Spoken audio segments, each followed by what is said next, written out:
It was ugly, it was nerve-wracking, but in the end, chalk up the first 4 points on home turf as West Coast account for a much improved St Kilda outfit in front of 38,000 fans at Domain Stadium on the back of a 5-1 final term. Welcome back to Eagle Review, proudly sponsored by no sponsor. Your name here. Yeah. Your name here. When you get 10 viewers, it's kind of hard to drum up some money. Ben Roberts, you've joined me again. Appreciate that. Talk me through the game. We knew the Saints' pressure was going to be one of their one-woods for the day, you'd say. They delivered it in spades. They had us panicked a little bit coming out of the defensive half. Our disposal efficiency and our decision-making, it was rattled at best for the first half. Yeah, they talk about it a lot, the Saints, how their go is pressure and working the opposition over and not letting them free and move the ball cleanly, and they certainly did that in the first quarter, and they had the ball pretty much in their half the whole of the first quarter, 13 scoring shots to 4. Luckily, the Eagles kicked straight, 4-zip. They kicked, what did they kick, 6, 7 or something like that. Could have been ahead by plenty more, but then the Eagles won the last 3 quarters and, as you say, ran away with it. Such a great game, AFL, to be out of the contest for 3 quarters and to come on as the match winner. Back-to-back Coleman medalist Josh Kennedy really came to the party when required. Didn't he ever? That's why he is the best in the business, in my opinion, and a lot of others too. Didn't touch the ball. When do you reckon he touched the ball the first time? Touched the ball. Second quarter, maybe? 11 minutes into the second quarter, so that's a long time. Didn't hit the scoreboard until the third quarter, I'm pretty sure, but kicked a lot of goals in the last quarter when it mattered, stood up. That's why he's an A-grade footballer. That's why he's in the team, to kick goals and when it matters, and he's done it again. Elliot Yeo, arguably best on field for his performance. Had 2 cracking games in a row now, 26 touches, 13 marks, just plucking everything contested too. Signs are ominous for the opposition. Elliot Yeo, big danger man moving forward. I think he looks really comfortable down back. You know, he's spoken a little bit about, you know, he was thrown around a little bit to try and, you know, fill holes and that sort of thing. Unsettled him a little bit, I think it's fair to say, but this year looks very settled down back. Very clean with his marks, isn't he? Very clean.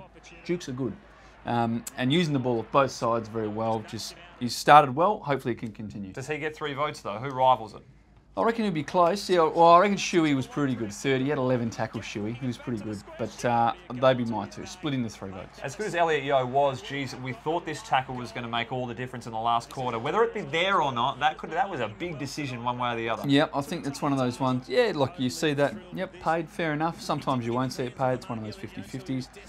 Big time to do it. Elliot was not impressed, it's fair to say. But, you know, next time it might not be paid. Jonathan Giles, shades of Alan Donald with the old brain melt, running when he shouldn't have. Obviously just doesn't really work out when a mark is a mark, but he's kicked one of the best goals of his career. Peter Dacos. Yeah, no, he said to me after the game, you stick to your strengths, and that's what I'm in the side for. And made the easy look difficult, but pulled it off, kicked the snag. Didn't they need it too?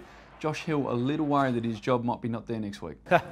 Yeah, I did say to Giles, did you mark it? And he goes, yeah, apparently I did. And I said, well, you made the hard stuff look easy. And yeah, apparently he's just going to tell everyone about it all week, so he'll be loving it. The goal review system, gotta love it. It's played a big role on Saturday night. Probably picked up the 1 vote, to be honest. Is this one with the Weller goal, touched by Barris. And that's, the ball's getting taken back to the centre. It was already been cleared a goal, but they've gone back and seen the finger flick. It's a time waster, I know, but you've got to get these decisions right. Did you see the finger flick? I'm not going to go there because not everyone's as honest as Jesse Hogan. They're not going to own up to it. No. That would have put the Saints up by 25 points and West Coast pile on the next 2 to make it a 2-goal margin heading into that final quarter. But that was important. But what about this one in the first quarter? Should they have gone to review that if they're doing it non-stop? Tell me this doesn't take an off-break off Masto's face. I think so. And we actually caught up with Masto to say if it actually came off his grill. Yeah. Well, there you have it. Undisputable proof. Open and shut case, I would have thought. Excellent Open and work. shut. Excellent work. Tough stuff. Do you like tough stuff in football? As you can see, I'm built for it. No, inside man. Josh Kennedy. People think forward, goals, marks out on the lead. Isn't afraid to do the tough stuff. How about this one going back? Eyes only for the footy, and it must be said, Jaron Geary's only got his eyes for the football as well. Just one of those classic Australian rules contests. I'd be out for 3 weeks to have him. Yeah, he was back 5 minutes later, taking a clunk and winning the game. So, hats off to JK. Excellent courage from both men there. What about Jeremy McGovern going back with the flight in this instance? This took absolute nurry. He's gone back, been crunched as well. Was hoping Jeremy McGovern wouldn't do his usual hobble off the field, go get some doctor Shoulder, checks. thumb. Exactly, but you know, he's got up a couple of minutes later, and West Coast have gold at the other end after this incident. So, clutch play that one. It's time for some roasts. Speaking of roasts, there's plenty of them. Let's get straight to it. What about Luke Shuey plucking players out of the interchange? So he thinks he's... Second week in a row? I think it is. Do you remember the Kangaroos game? We put him on notice last week about this. Every chance he does not watch the show, though. I doubt it. I feel he would be a big fan of us. If Gilesy's mail's anything to go by, Gilesy, g'day to Gilesy, by the way. He's a big, speaking of big fans of the show, hello. Hated it, didn't he? Yeah, he's surprised to see that we've actually been allowed to go on again. But we digress. Mark Lacroix. So, first one, I'm going to go one that should have been his, so it's not his fault. This was a mark. Yeah, absolutely. Replay shows that. Yep. I'm in my office and I can see that's a mark. There's an umpire 3 feet away. Anyway, I won't go too hard on the umpires. But this last one, Lecker, this is one that you've got to take.